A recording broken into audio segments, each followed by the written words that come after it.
Hello, and welcome to Box Office Receipts. I'm your host, Tyler Callahan, and the news just keeps coming. As we start to wrap up 2023, we talk about the shocking news of Paramount and Warner Brothers Discovery merging, possible merger. Along with that, Lionsgate is spinning off their studio.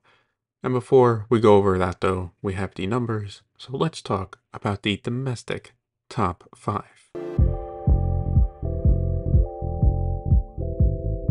Opening in first place was Wonka with $39 million. In second place was The Hunger Games, The Ballad of Songbirds and Snakes with 5.8 million for a total of 145.2 million. Third place was The Boy and the Heron with 5.1 million for a total of $23.1 million. In fourth place was Godzilla Minus One with another 4.8 million for a total now of 34.2 million. And in fifth place was Trolls Band Together with 4 million for a total of $88.7 million. Wonka right now looks like it will be the big holiday movie, assuming Aquaman doesn't surprise anyone. The movie had a good opening weekend and it got an A- cinema score, so it will also have good word of mouth from the audiences.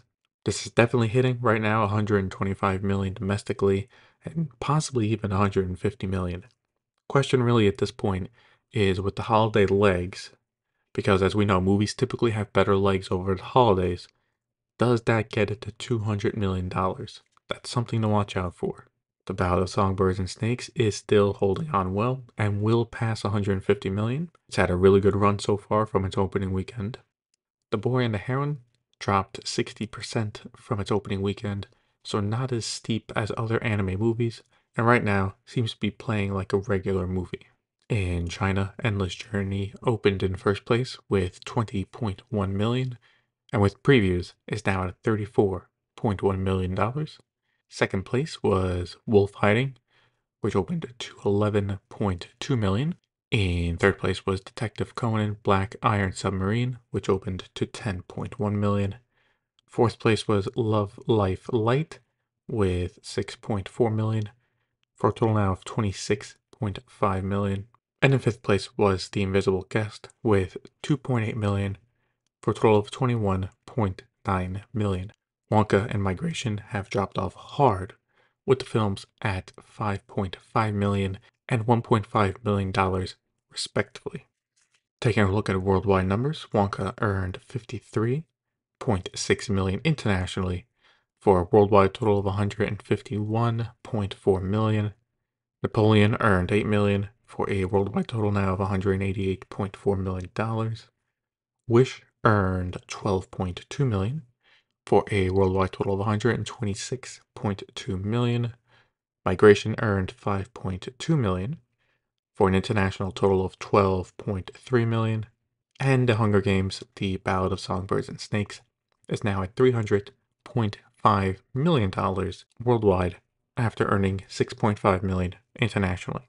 And for news in Hollywood, there was one story dominating the headlines, and that is there have been talks between Paramount and Warner Bros. Discovery about merging.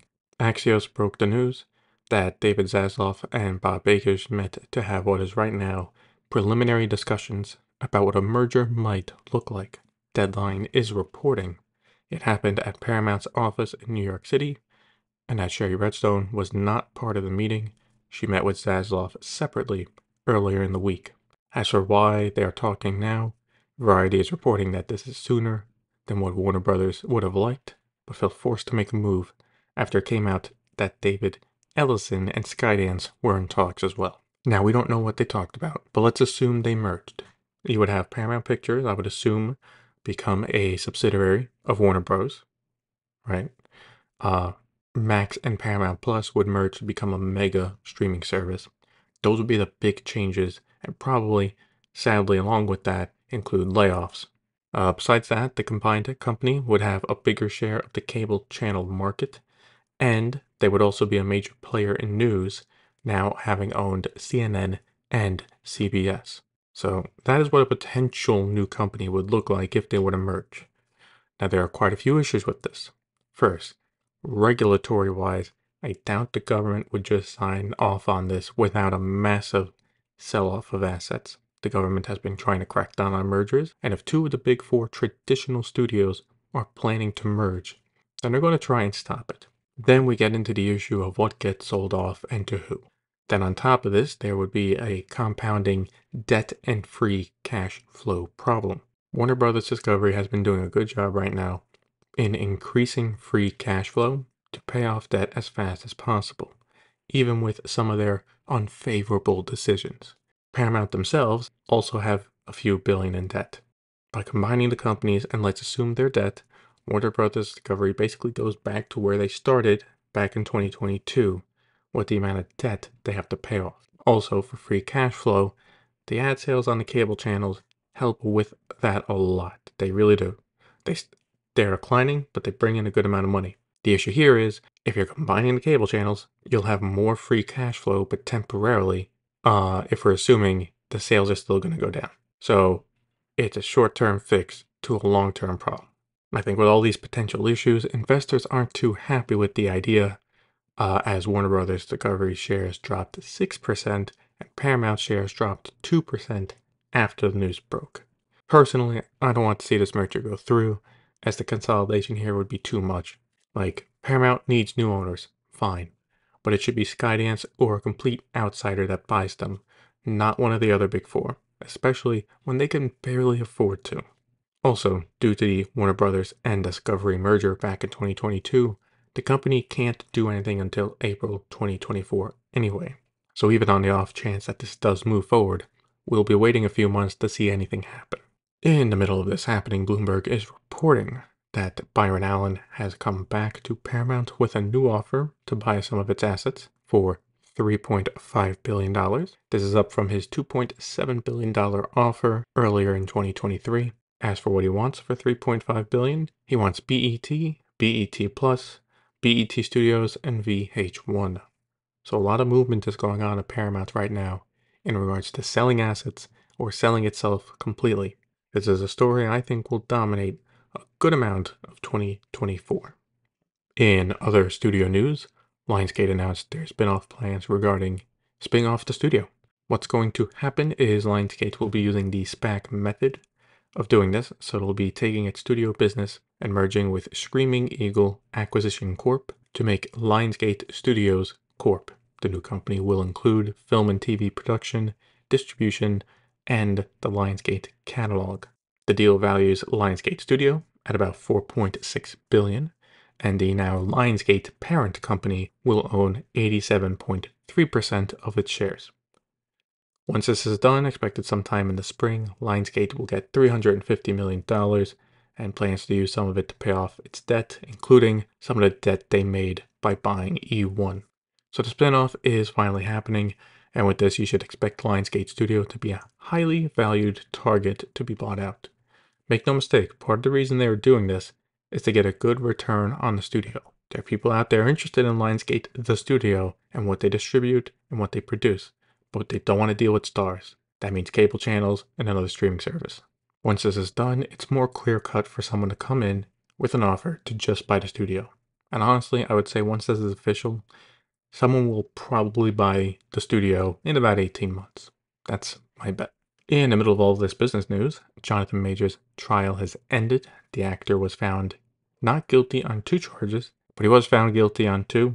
Those 2 include harassment and reckless assault. He was not found guilty of aggravated assault in the 2nd degree and intentional assault in the 3rd degree. His sentencing is set for February 6th, and he could be sent to prison for up to a year. Disney and Marvel Studios moved fast, as they were probably ready just in case, and they have already fired him. He will no longer be playing Kang the Conqueror anymore, as they decide what to do next. I would hope they just decide to recast and move on, but we'll see.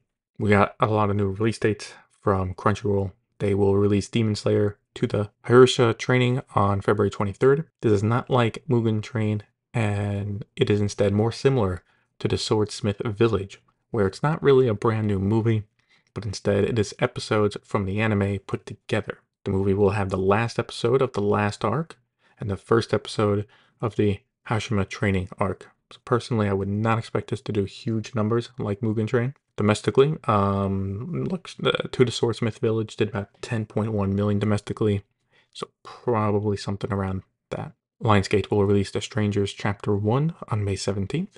The horror film is a remake of the first one that came out back in 2008.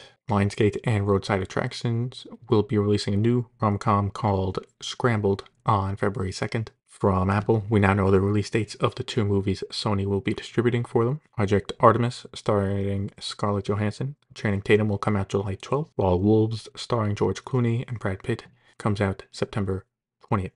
Personally, I'm really looking forward to Wolves. Universal has unveiled that the upcoming DreamWorks animated film The Wild Robot will come out September 20th, 2024.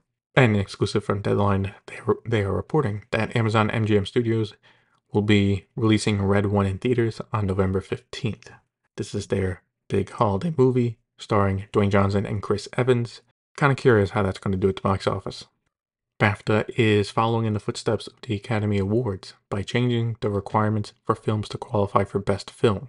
Currently, the requirement is that a film needs to have a minimum of 10 screenings per day for 7 days, and as of 2025 going forward, the new requirement is that the film must be shown to a paying audience in at least 50 commercial screens in the UK for 7 days.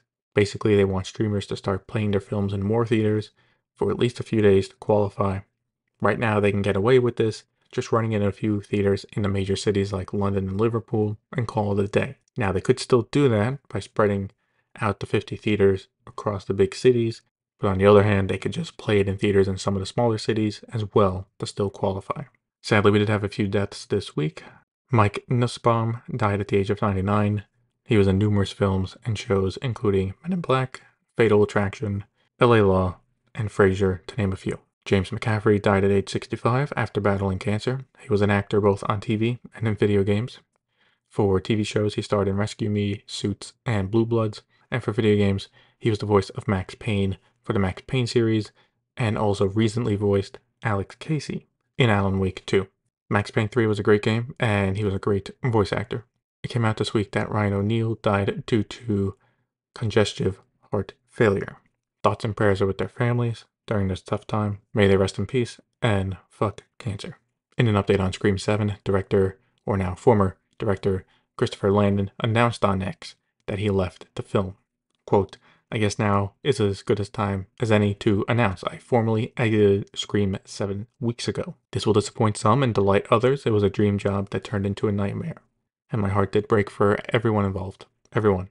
But it's time to move on. I have nothing more to add to the conversation, other than I hope Wes' legacy thrives and lifts above the din of a divided world. What he and Kevin created is something amazing, and I was honored to have even the briefest moment basking in their glow." End quote. So yeah, whether Spyglass wanted it or not, Scream 7 is fully going back to the drawing board. Deadline has the exclusive on this, and that is Vertical Entertainment. They have bought the US distribution rights to Poolman. This is Chris Pine's directorial debut and stars himself, Danny DeVito, and Annette Bening. It is set for a theatrical release sometime in 2024. Neon has bought the US distribution rights to Immaculate. This is a horror film directed by Michael Mohan and is produced by and stars Sydney Sweeney. The film will get a theatrical release at some point in the future. In an exclusive from Deadline, Ben Stiller is signing on to star in Nutcracker. The film is being directed by David Gordon Green and is currently in production in Ohio. This is Ben Stiller's first lead role in 6 years. I think it's good news overall. I missed Stiller leading films, so to see him again is great. And I think for Green, he needs a break from the horror films, so this is just what he might need to get his career back on track. And let's start with Apple TV Plus as we switch over to VOD Premium. Deadline is exclusively reporting that The Family Plan is a hit on the service. The Mark Wahlberg action comedy had the biggest debut for a movie on Apple TV Plus and is already the most viewed movie now as well. They are also reporting that overall viewership is up 42% year over year in 2023. So overall, people are watching more on Apple TV Plus. They are reporting that overall viewership is up 42% year over year in 2023. So overall, people are watching more on Apple TV Plus. Over at Starz, they have canceled Shining Vale after 2 seasons and not only is it canceled, but it is being removed from Stars as well. The show was made by Warner Brothers TV, so I would assume they would now shop the show around to see if anyone wants it. Speaking of Warner Brothers, let's talk about Max. Deadline is exclusively reporting that they have canceled Warrior after 3 seasons. However, in some good news, it is not being removed from the service. The show will still be available on Max, and they also signed a licensing deal with Netflix, and it'll be available there sometime in February. HBO has renewed The Gilded Age for a 3rd season. The show just finished airing its 2nd season. At Paramount Plus, a new South Park special is available to watch called South Park Not Suitable for Children, with the focus pirating OnlyFans. I wonder how that lawsuit is going with Warner Brothers over South Park. At FX, What We Do in the Shadows is ending after its upcoming 6th season. For Peacock, The Holdovers will be available to stream starting December 29th. This is the film directed by Alexander Payne and stars Paul Giamatti, and right now looks like it'll be in contention for some awards at the Oscars. Roku released the top 10 searches of 2023 for multiple categories. For movies, the most searched was the Super Mario Bros. Movie, Puss in Boots: The Last Wish, and Avatar: The Way of Water in 3rd place. The most watched TV shows were the most searched TV shows were Yellowstone, SpongeBob SquarePants, and Paw Patrol in 3rd place. The most searched actor for the year was Adam Sandler, and the most searched actress was Melissa McCarthy. Disney is working on consolidating their streaming services in Latin America, with them working on integrating Star Plus into Disney Plus. After Star Plus programming is available on Disney Plus sometime in Q2 of 2024, they will then work on shutting down Star Plus.